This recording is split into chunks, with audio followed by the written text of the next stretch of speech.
Olá pessoal, tudo bem? Olha, hoje vamos falar sobre os princípios fundamentais do direito privado, ok? Nossa aula de número 3, então, aqui dentro do Direito Civil 1, parte geral. Olha só, princípios fundamentais do direito privado. Eu trouxe inicialmente para vocês um fluxograma para nós já começarmos a entender aí como é que vai ser a divisão do nosso trabalho. O que nós vamos tratar nessa aula? Então veja bem, quais princípios serão tratados? Vamos falar então primeiro sobre o princípio da personalidade. Tá? O que é personalidade? O que seria esse princípio da personalidade? Em segundo momento dessa aula, vamos falar então sobre o princípio da autonomia da vontade. Em terceiro, vamos falar sobre o princípio da intangibilidade familiar. Okay? Falar sobre cada um deles. Também vamos falar nessa aula a respeito do princípio da propriedade individual. Vamos falar também a respeito da legitimidade à herança e também do direito de testar, ok? Falar sobre cada um deles. Vamos lá. Começando então com esse aqui, o princípio da personalidade. Pessoal, o que seria personalidade? Olha só, todo ser humano é sujeito de direitos e obrigações pelo simples fato de ser homem. Ou seja, aqui nós estamos falando que o ser humano ele tem personalidade, tá? Vai ter a personalidade jurídica pelo simples fato de ser um ser humano. Então, ou seja, aqui você já pode abstrair a seguinte definição. Todo ser humano possui personalidade, tá? Personalidade civil, também chamada de personalidade jurídica. Então, veja bem, vamos dar um exemplo aqui num contrato de compra e venda de um carro, um automóvel, ok? Então, vamos supor que duas pessoas, um homem e uma mulher, né, estão então negociando aqui a compra de um determinado veículo automotor. Certo? Nessa negociação aqui, você vai poder observar o seguinte. Nessa relação jurídica que foi firmada entre os dois, nós vamos ter obrigações, deveres e direitos também. Né? Vamos analisar, por exemplo, pelo lado do vendedor, quais direitos que ele tem, que o vendedor tem. Ora, dentro dos direitos que o vendedor tem nesse contrato de compra e venda aqui de veículo, ele tem, por exemplo, o direito de receber o pagamento. Olha aí, um direito. Também tem o direito de receber o carro usado. Vamos supor que foi dado um carro usado na entrada. Por exemplo, na negociação foi ajustado dar um carro usado na entrada. Então, tá aí alguns direitos. Mas também ele vai ter também obrigações. Então, o vendedor também vai ter obrigações, vai ter esses direitos, mas vai ter também obrigações. Como, por exemplo, a obrigação de entregar o carro. Uma obrigação. Outra obrigação, de emplacar o carro. Vamos supor que no contrato ficou estipulado que o vendedor é que arcaria com o emplacamento do veículo. Pronto. Aí você fala, professor, e do outro lado? Do outro lado também, para o lado do comprador, nós temos também direitos e obrigações, deveres. Então veja bem, dentre os principais direitos que tem do comprador, o principal direito que temos aqui, é claro, é receber o carro. Tá? Outro direito também que o comprador tem seria, por exemplo, da retirada do gravame quando ele quitar o financiamento do veículo, é um direito que ele tem. Das obrigações que ele tem, dos deveres que ele tem, bom, pagar a parcela, né, seria a mais importante. Mas olha só, aqui também, ou seja, aqui também o comprador ele tem direitos e obrigações. Então você já percebeu que tanto o vendedor e o comprador têm direitos e obrigações nessa relação jurídica. Por que eles têm direitos e obrigações? Porque eles têm personalidade jurídica, porque eles possuem personalidade civil. Ou seja, podemos então conceituar que personalidade jurídica seria a aptidão que o ser humano tem, nesse caso aqui ser humano, a aptidão que o ser humano tem de contrair, de adquirir direitos e contrair deveres, obrigações. Tá? Então, seria isso.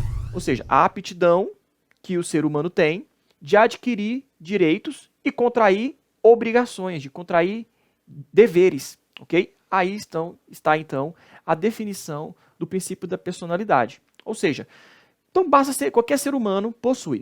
Com relação à pessoa jurídica, nós vamos falar numa outra oportunidade, em outra aula. Por enquanto, estamos aqui analisando a pessoa natural, a pessoa física. Aí você poderia perguntar, bom, professor, esse princípio da personalidade, ele aplica-se aos animais aqui no Brasil?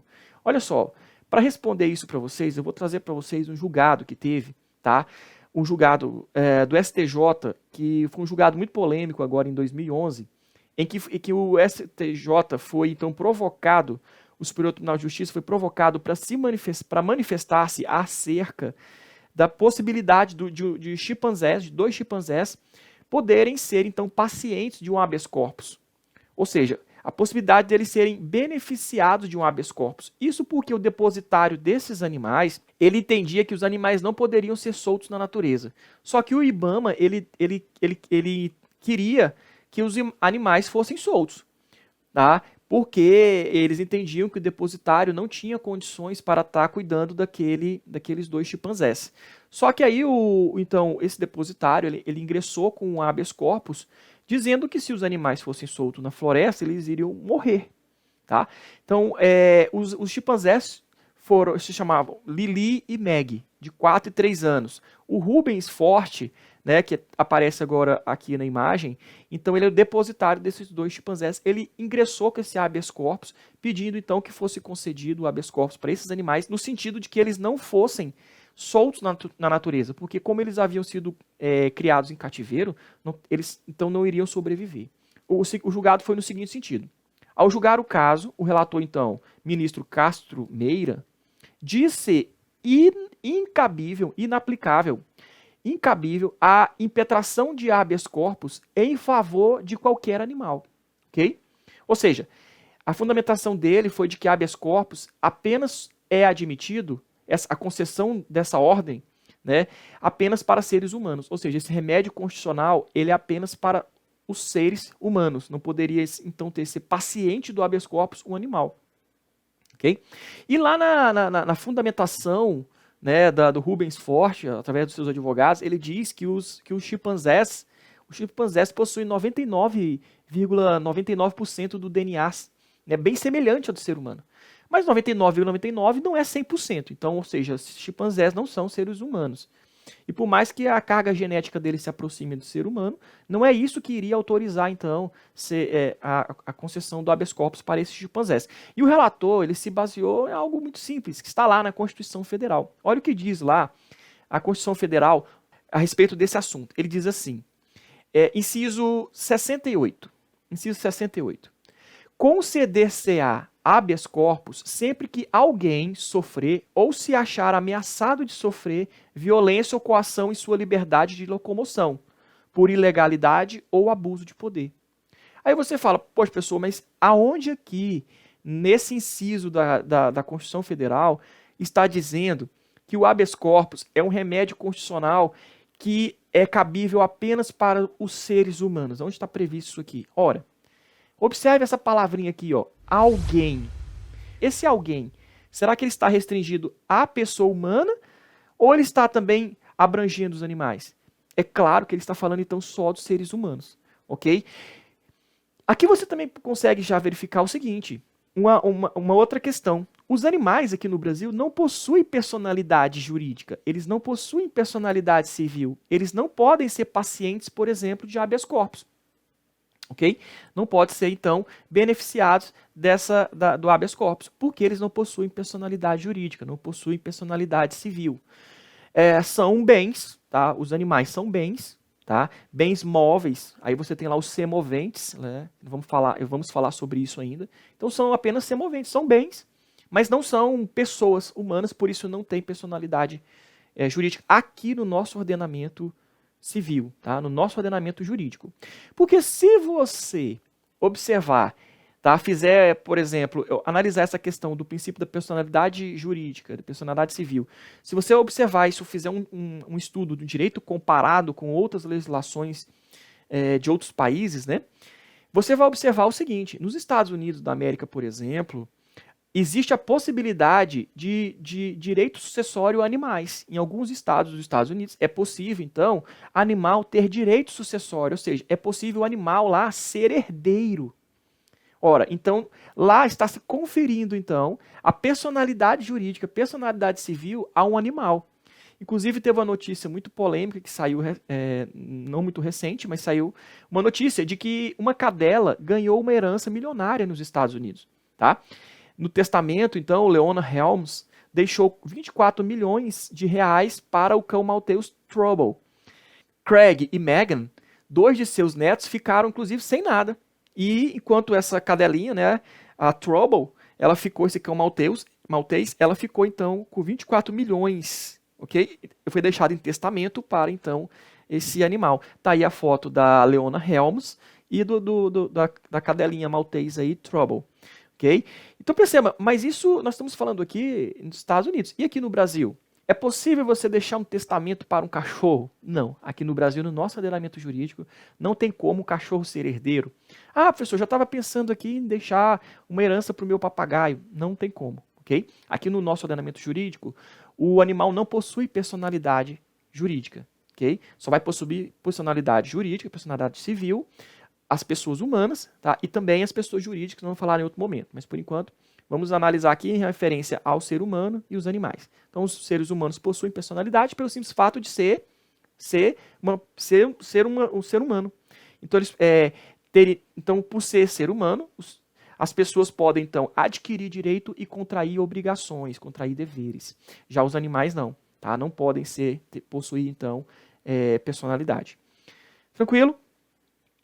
Bom, vamos, então, para outro princípio, o princípio da autonomia da vontade. Pessoal, princípio muito importante aqui no direito privado diz o seguinte: é o poder de praticar certos atos ou abster-se deles segundo ditames de sua vontade. Ou seja, é a autonomia, é a liberdade que as partes têm, então, de contratar. Liberdade contratual, por exemplo, na locação de um imóvel. Vamos colocar aqui, por exemplo, essas duas pessoas aqui contratando imóvel. Eu pergunto para vocês, eles podem, por exemplo, definir o prazo do contrato? Podem. O valor do aluguel? Podem.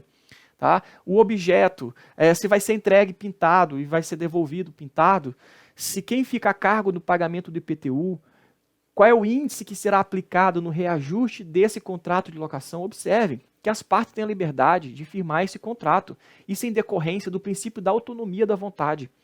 Quando você tem autonomia para celebrar diversos contratos. Isso aqui é a regra, ok? É a regra. Bom, então o que seria a exceção? São algumas limitações, tá?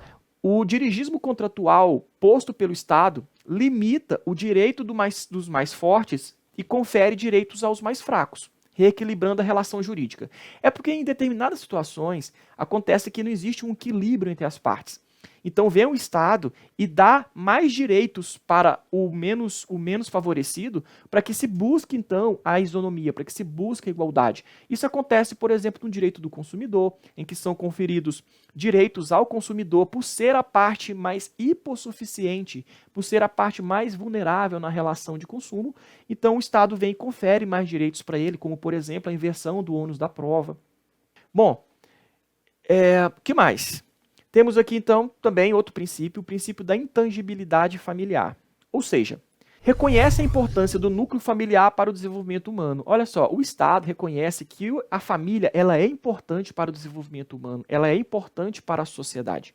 E por esse motivo, então, ele concede alguns direitos para a manutenção dessa entidade familiar.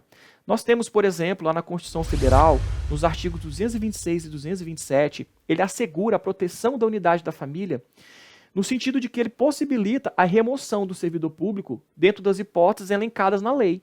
Então, se, por exemplo, for um servidor público federal, temos lá a Lei 8.102 de 90, que no artigo 36, inciso 3, letra B, admite a remoção a pedido do servidor público em caso de comprovação de problema de saúde de dependente do servidor. Ou seja, essa lei aqui, o Estatuto dos Servidores Públicos Federais, ela vem então regulamentando no seu artigo 36 a possibilidade da remoção do servidor para garantir a unidade familiar, ok? Então, veja que aqui possui o respaldo tanto da Constituição Federal como também de uma lei federal, essa lei 8.112, que é o Estatuto do Servidor Público Federal. Princípio da propriedade individual. Conceito: o reconhecimento de que o homem, pelo seu trabalho ou por formas outras que a lei contempla, pode exteriorizar a sua personalidade em bens imóveis ou móveis, que passam a ser objeto exclusivo de seu querer e de seu patrimônio. Ou seja, o princípio da propriedade individual seria o reconhecimento de que as pessoas podem, então, exteriorizar esse direito de ter propriedade através de propriedade de bens móveis e imóveis. E quando ele diz aqui, ó, o reconhecimento de que o homem, por seu trabalho, ou seja, por seu trabalho, ao trabalhar, ele adquirir seu salário, vai adquirir patrimônios durante a vida. Né? Patrimônios, bens móveis e imóveis. Mas, além disso, ele diz aqui, olha, por seu trabalho ou por formas outras que a lei contempla. O que ele está querendo dizer aqui? Você pode também crescer o seu patrimônio não só pelo seu trabalho, mas, por exemplo, por um testamento ou por uma herança. Você é um herdeiro legítimo, você é um herdeiro testamentário, você vai agregar patrimônio, mas sem trabalhar. Ok? Então, esse é um exemplo de outras formas que a lei contempla. Também por doação. Outro princípio, o princípio da legitimidade à herança e do direito de testar. Olha que legal. Direito de ser herdeiro, né? Quem é o herdeiro? É aquele que sucede na totalidade, ou que é o herdeiro universal, ou em parte da herança, seja por força de lei, seja por testamento. Ou seja por força de lei, são os herdeiros necessários, são os herdeiros legítimos, em que a lei diz que aquela pessoa é herdeira. Seja por testamento, ele está dizendo que são os herdeiros testamentários, aqueles herdeiros que são constituídos através de um testamento deixado, então, né, pelo decujus. O que nós temos aqui é o seguinte: além disso, nós temos também o direito de testar. O que é isso? É a faculdade do indivíduo de dispor de seus bens do modo como assim determinar, planejando a maneira como este será transmitido a seus herdeiros. Agora, esse direito de testar, pessoal, é com relação à parte disponível, tá? A parte disponível da herança ele pode então estar testando. Não vamos falar ainda qual seria essa parte disponível dele aqui no direito de testar. Ok? Então são dois princípios aqui. Vamos recapitular. Princípio da legitimidade à herança, ou seja, o direito de ser herdeiro, o direito subjetivo de ser herdeiro, e também o princípio do direito de testar. É um princípio fundamental aqui também do direito privado. Ok? E até a nossa próxima aula. Um grande abraço para vocês, fiquem com Deus e até mais.